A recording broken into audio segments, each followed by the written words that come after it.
Hello, everyone. Today I'm going to talk about storytelling and its timeless impact. So, growing up, all of us as children have had the joy of listening to our grandparents narrating stories to us. We have been reading Amar Chitra Kathas, Panchatantras, maybe epics, and it has actually shaped our belief systems and our value systems, and it continues to stay with us.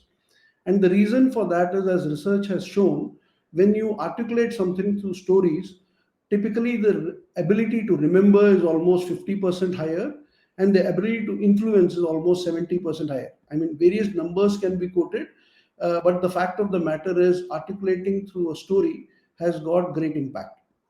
Now, today, however, I want to talk of a particular story that all of us would have heard and how it has evolved over the years. So we've all heard of the rabbit and the tortoise, and the very first version when we were children was that the rabbit and the tortoise decided to race. The rabbit went to sleep because it was overconfident. The tortoise won the race, and we were told that slow and steady wins the race. After a few years, there was a second version that came up. By this time, the rabbit is a lot more alert. It challenges the tortoise to a race, and because it is alert, it ends up winning the race. And we were told, learn from your mistakes and don't repeat them. A few years then passed, there was a third version that came out. And in this version, the tortoise approaches the rabbit for a race, but it has a precondition saying that it would like to pick the route for the race. And the rabbit sees no harm and agrees to it. But midway through the race, the rabbit sees that there is a stream flowing across the track. Obviously, it gets stranded. The tortoise swims across and wins the race. And we were told that you have to think out of the box, you innovate and disrupt to start winning.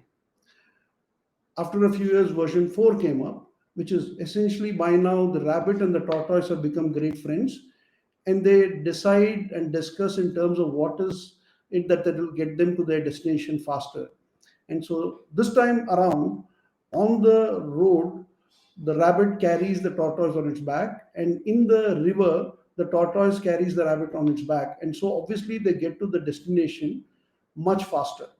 And the moral of the story is that if you collaborate with complementing strengths and skills, you're likely to achieve far bigger success quickly.